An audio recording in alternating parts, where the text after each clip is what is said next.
Welcome to True Drew Podcast, your source for all things Nancy Drew. I'm your host, Avery, and on this podcast, we'll discuss everything from the Nancy Drew books, to computer games, to movie adaptations, and TV shows. Nothing is off the table. So if you're a True Drew, you'll definitely want to tune in for this podcast. Okay, so I know we're here to talk about The Clue in the Old Album today, but I just have to take a second and discuss this crazy news from Her Interactive. So Her Interactive is, of course, the company that makes Nancy Drew games, and everyone in the Clue crew has been eagerly anticipating for the last year, like, when are we going to get an announcement about this new game, Mystery of the Seven Keys? And guys, they dropped a trailer, and it is fantastic. It's so beautiful, and it's just like, it makes me so excited to play this game. And they gave us a release date.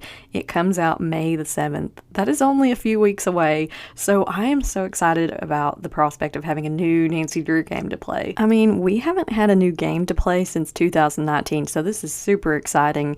And yeah, I just had to address it here on this podcast. I wanted you all to know that I saw it because, and I just wanted to let you know, if you are interested in the Nancy Drew games at all, that we've got a new one coming very, very soon. So yeah, I had to address that really quick. I am super excited to play a new game, and now let's get on to today's episode. Hey guys, and welcome to another episode of True Drew Podcast. And on today's episode 28, we're going to be talking about The Clue in the Old Album. So this is the 24th book in the Nancy Drew series, and it was first published in 1947, which seems like so long ago. Like, does anyone else ever read the publishing date in some of these books and just think, wow, so much has happened. There's been wars, there's been, I don't know, just the world has changed so much since then. So I always love to discuss the book covers, and The Clue in the Old Album has 3 book covers that I could find.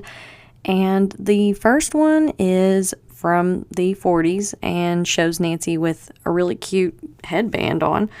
And she's, again, wearing a suit jacket and a skirt because she's always dressed up on a mystery. And she's kind of lurking in the trees in this forest, spying on these gypsies at their camp. So yeah, this book heavily deals with gypsies, and some of the stereotypes are not that great.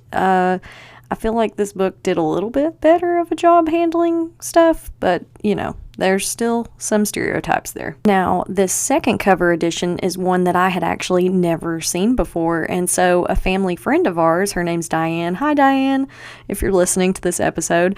She gave me this copy of The Clue in the Old Album that used to be her book when she was younger, and it's so neat. I love it so much, and it's in my collection now. But it shows Nancy in a yellow dress with a little purse, and again, she's looking in on this camp, and we can kind of see into some of the tents on this one. So this one has a little more detail to it. And for the third and final cover, this is the cover that I grew up with. It shows a red background, and Nancy's in the foreground wearing a yellow dress, and she's looking at this photo album, and there's a man in the background playing a violin. And violins and music and just the gypsy culture, it plays a lot into this book. Now, I like to come up with a funny cover spoof for these books, but I was having a hard time thinking of one, so I just went into the other room and I asked my husband. I was like, what do you think this book should be called, or what would you caption this? And so he just said, Nancy and her Pokemon cards. I mean, Nancy does have to catch them all. She's great at catching criminals, maybe not Pokemon, but you know. So as far as giving these book covers a rating, I gave the older editions 4 magnifying glasses, and the revised I gave a 1. It's just a little bit lacking to me. I don't know, it's just not as interesting to me as Nancy in the woods looking in on the camp. I think those covers are really cool. Now onto our cast of characters. There are a few in this book. There is Alfred Blackwell, who is a violinist, Miss John Struthers, and she's the woman who gets her purse stolen at the beginning of the book, where Nancy's trying to help her solve this mystery. And she has a granddaughter named Rose. There are 2 gypsies named Anton and Nataka, and they are doll thieves. They steal these dolls and cause a lot of mayhem. And Roman Pepito, I think I said his name right. That is Rose's father's name.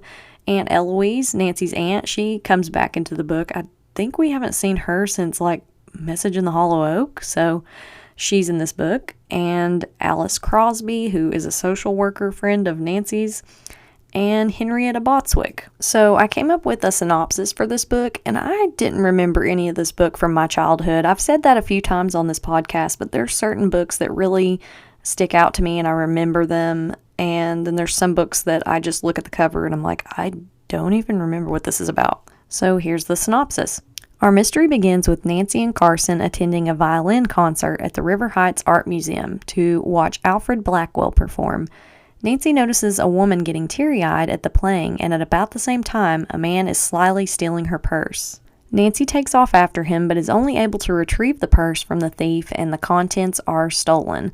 The woman who owned the purse is a Miss John Struthers, who has a granddaughter named Rose. Rose is a little on the wild side and has no manners, dancing in public as observed by Carson and Nancy. When Nancy goes to the Struthers' home the next day to discuss a mystery, Nancy and George almost accidentally get run over by Rose on a motorcycle. Miss Struthers shows them her doll collection and says the mystery involves a missing doll with connections to Rose's past. Rose's mother Enid married a Spanish gypsy, and when he left them, Enid was heartbroken and died. While recounting this story, there's a commotion and they see Rose hanging out of a car that's speeding away. One of the dolls was stolen. Nancy comes back later to look at the photo album and dolls and pricks her finger on one of the doll's swords and is poisoned. Once she's better, she and Ned go to a carnival and hear a beautiful violin melody at the gypsy camp, but no one will tell Nancy who the player is. She and Ned find a doll sales receipt and figure out that Anton and Nataka stole the doll from the Struthers. After following some leads on violinists around the area, Nancy finds Romano Pepito, Rose's father, returns the stolen dolls to Miss Struthers, and reunites Rose with her father. So the newspaper headline synopsis that I came up with is all dolled up, gypsy crime ring busted by teen sleuth, father and daughter reunited. Now, I wrote down some notes and direct quotes from this one, and I love doing this for all the books because it's so neat to dive into those little things and just, I don't know, just how much language has changed and just pick up on context clues. So the first note that I have down is Nancy and George almost get run over by Rose on her motorcycle, and George quips that she should be called Wild Rose, and Rose gets mad and she says, "You're a meanie, you're a girl, and they call you George." So then George asks if she has a license for it, and Rose gets really quiet. I mean, fair question. Rose is like 10 years old or something. She's fairly young. I don't think she should be riding a motorcycle. So the next thing that I wrote down is Clue in the old album was actually some of Rose's mother's last words. So I thought that was interesting. That kind of really tied in with the title of the book, and a lot of times the title of the book is either right on the nose or kind of vague. My next note just says Nancy examines the photo album for an hour and the dolls for an hour and a half, and it specifically says this in the book. So I just wrote down she's very thorough. I mean, that's a long time. I'd probably be 20 minutes and done. So I think I mentioned this in a previous episode, but I love how the Nancy Drew books kind of weave in actual things from the real world into the fiction. And one of the dolls that Miss Struthers has is of Jenny Lind, the opera singer that P.T. Barnum had brought over to the States. I thought that that was kind of cool that they referenced an actual person. And if you haven't looked up like clips of Jenny Lind singing, it's pretty interesting. They called her like a nightingale, but the quality of the recordings aren't that great, but she's definitely a soprano. In true Avery fashion, sometimes I go down these rabbit holes and just research historical figures sometimes. So my next note is Nancy is looking at a swordsman doll and it pricks her and she feels dizzy. So she gets poisoned by this doll and a doctor comes right away, but Hannah Gruen comes to stay the night with Nancy at the Struthers. And this whole section of the book was interesting. I was glad that Hannah came to be with Nancy, but Rose blabs to some kids about what happened, and it ends up in the papers the next day that Nancy was poisoned. So it just says that Nancy is incredibly embarrassed about this because usually she's in the paper for her mystery-solving abilities, and I'm sure she was just like, oh great, now everybody in River Heights know that I was poisoned by this doll. My next note says Ned takes Nancy to a carnival and she says she wants her fortune told by the gypsies. And Ned says, not me, my future is pretty well set and I don't want anyone tampering with it. I'll go into business, prosper, and marry a certain ambitious young lady named ... So Nancy interrupts him. If you haven't caught on to this in the last few books, Nancy is constantly doing this. Ned will be getting all romantic and just wanting to talk about the future, and then Nancy just interrupts him like, look, there's a car coming at us, or, something happens and she has to interrupt him. But I think sometimes she interrupts him on purpose. But there is some holy matrimony in this book because the gypsy chief named Zorus marries a boy and a 14-year-old girl. And I just put, yikes, that's so bad. Like, I don't know. I know that's sometimes something that we see in other cultures or in, like, past generations and time periods, but it just gave me the ick. But just now I was thinking Zorus. That sounds familiar. I looked up what the fortune teller's name was in Big, but it's like Zoltar, not Zorus. So my next note says, Nataka and Anton are the people who stole Miss Struthers' doll, and they bought the jeweled doll at the doll show before Nancy could. So these two are constantly sneaking around, and they steal the dolls, and they're just causing a lot of problems for Nancy. Another thing that I wrote down is Nancy follows a lead on Euphemia Struthers after finding the relative's photo album at the doll show and purchasing it. And she calls her, and the woman yells at her. Apparently, she has a thieving maid named Nancy Dew. Like, what are the odds? There was Nancy Smith Drew in Nancy's Mysterious Letter, and then this woman just happens to have a maid that steals from her, and her name is Nancy Dew. And I keep thinking of Scooby-Doo every time I say that. So this next note is about Aunt Eloise, and Nancy calls her Aunt Lou in this book, which I thought was kind of interesting because usually she's just like Aunt Eloise. So I took note of that particular nickname. Also, Nancy and Aunt Eloise receive a package in Aunt Eloise's apartment and a warning by telephone, and they take it to the police, and it's a doll with poison in it. And then Nancy's car is almost pushed off the road by another car. She faces a lot of dangerous threats in this book. My next note has George doing what else but being mean to Bess. She tells her she should take the stairs. And I was like, George, someone needs to push you down a flight of stairs. You're so mean.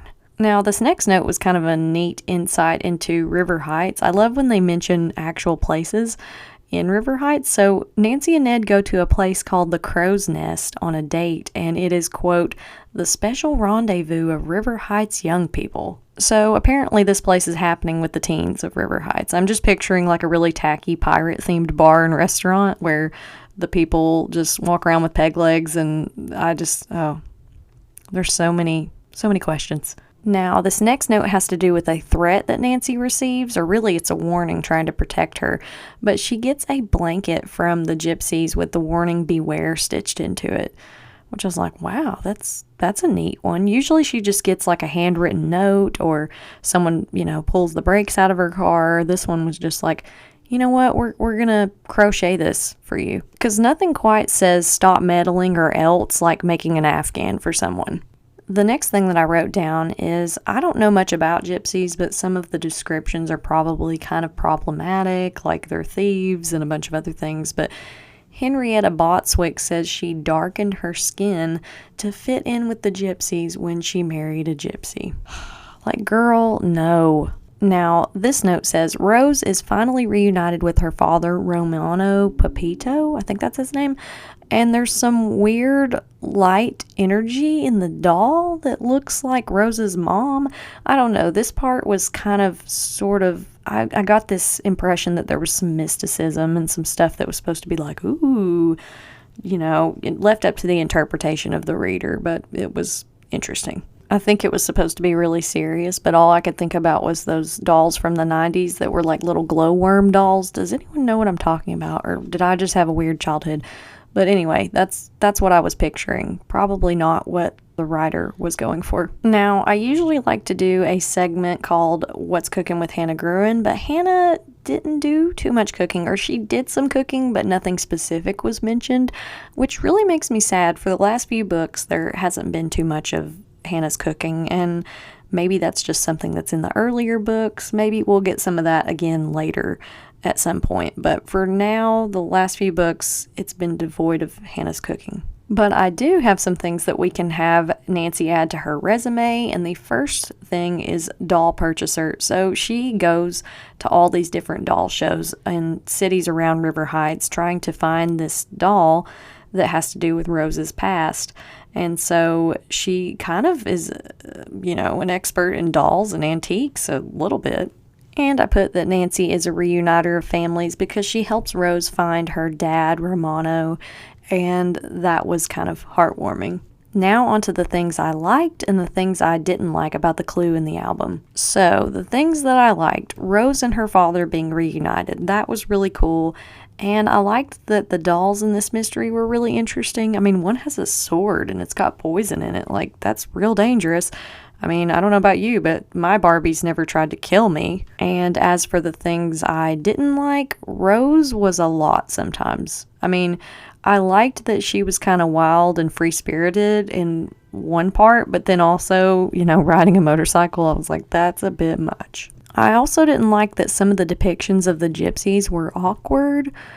Just the fact that Henrietta Botswick was like, oh yeah, I darkened my skin to fit in with them. I was just like, oh, okay, this is not good. But on the other hand, I didn't like the fact that the gypsies were blackmailing people. I mean, they were essentially blackmailing Rose's dad and keeping them apart. So some of the gypsies were good and some of them were bad. So I don't know, I didn't like the blackmailing, but it was also kind of a realistic depiction because not all people are good and not all people are bad. So as far as a magnifying glass rating goes for this book, I gave it 2 magnifying glasses. It wasn't terrible, but it wasn't my favorite. I mean, after having read it, I can understand why I don't remember any of it from my childhood because it wasn't that memorable of a book.